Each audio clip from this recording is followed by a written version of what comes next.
Ang basa ng ating kapalaran ngayon ay maaring tumutukoy sa iyo, o sa ibang tao, na kapareho mo na zodiac sign. Ito ay isang simpleng gabay po lamang. Tanging ang Panginoon lamang ang siyang nakakaalam sa magaganap sa ating buhay. Gawing gabay at libangan lamang. Tagalog Chinese Horoscope. October 21, 2023. Year of the Rat. Magkakaroon ka ng bagong kaibigan.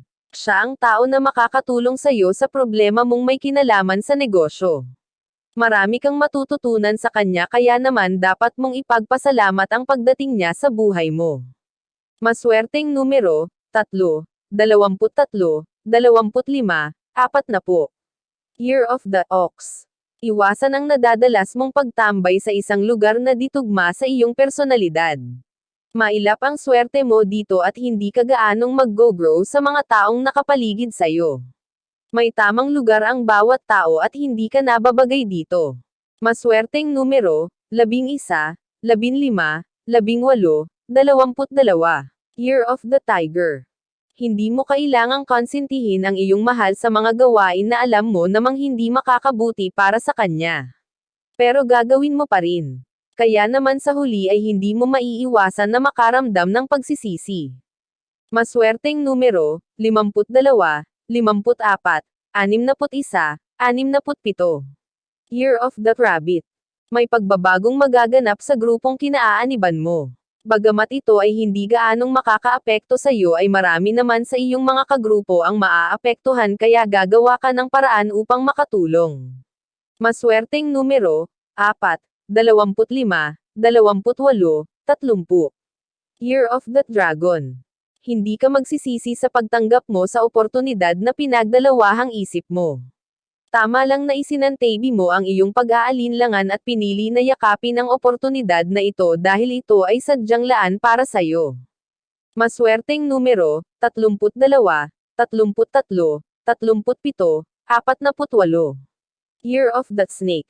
Malapit ka sa disgrasya ngayon kaya naman mas makakabuti kung pipiliin mo na lang munang manahimik sa loob ng inyong bahay kasama ang pamilya kaysa magpunta sa isang lugar kasama ang barkada. Maswerteng numero, 5, 13, 14, 20.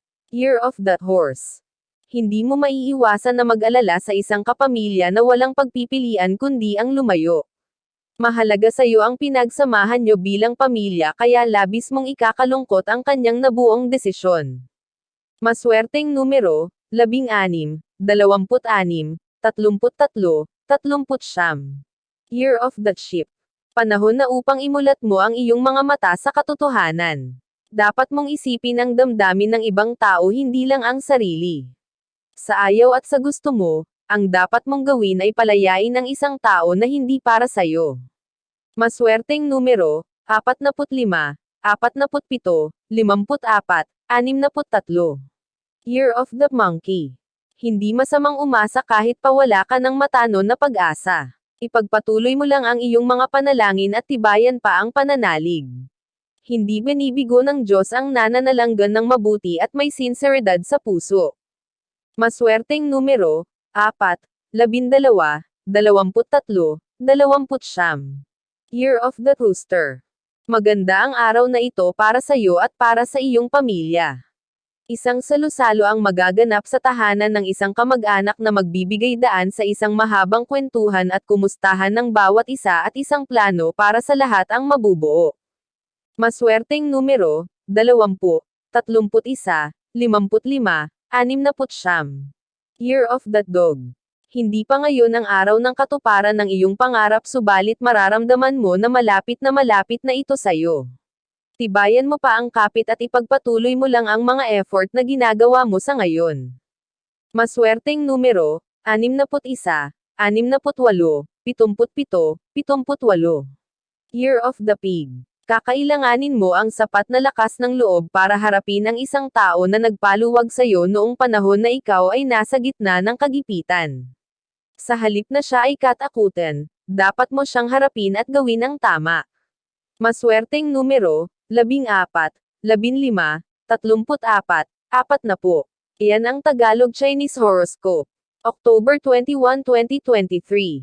Maraming